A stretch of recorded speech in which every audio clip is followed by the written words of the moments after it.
ঢাকার ধামরাইয়ে গ্রামীণ ব্যাংকের সুয়াপুর শাখা লক্ষ্য করে পেট্রোল বোমা নিক্ষেপ করেছে দুর্বৃত্তরা।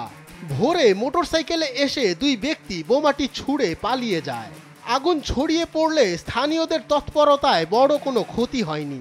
ঘটনাস্থল পরিদর্শন করেছে পুলিশ। ধামরাইয়ের সুয়াপুর বাজারে গ্রামীণ ব্যাংকের দোতলা ভবন লক্ষ্য করে ভোর 4:30টায় পেট্রোল বোমা নিক্ষেপ করে দুই দুর্বৃত্ত। সিসিটিভি ফুটেজে দেখা যায় মোটরসাইকেলে এসে দ্রুত বোমাটি ছুঁড়ে পালিয়ে যায় তারা। দেয়ালে লেগে বোমাটি ভেঙে পাশের টিন শেড কক্ষের চালায় পড়লে আগুন ধরে যায়। আমরা ঘুমিয়ে রয়েছি, তখন যে চৌকিদার পাহারা থাকে তো গ্রামীণ ব্যাংকে, ও চিল্লানি দিছে আগুন লাগছে আগুন লাগছে। তখন আমরা উঠছি, আমরা মনে করছি চার দোকানে আগুন লাগছে। ওইটাই দেখে আমাকে চালে আগুন, ওয়ালের মধ্যে আগুন, তারপরে সবার ডাকাডাকি করে যে আগুন বালি দিয়ে পানি দিয়ে তারপর নিবেলাম।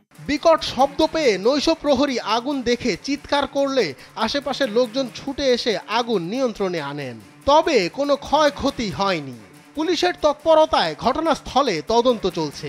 গ্রামীণ ব্যাংকের সামনে একটু হয়েছে আওয়াজ পাই আমার বাসা পাশেই। রাস্তায় এসে দেখা যায় গ্রামীণ ব্যাংকের পাশে এক ছাপরা, সেই ছাপরার উপরে আগুন জ্বলতেছে। ঘটনার পর গ্রামীণ ব্যাংকের শাখাগুলোয় অতিরিক্ত পাহারার পাশাপাশি পুলিশ টহল বাড়ানো হয়েছে বলে জানান ধামরাই থানা ওসি।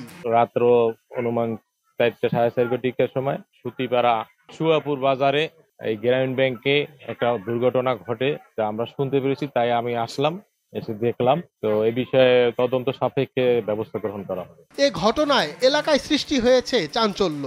ব্যাংকের পক্ষ থেকে থানায় অভিযোগ করার প্রস্তুতি চলছে বলে জানান সংশ্লিষ্ট কর্তৃপক্ষ।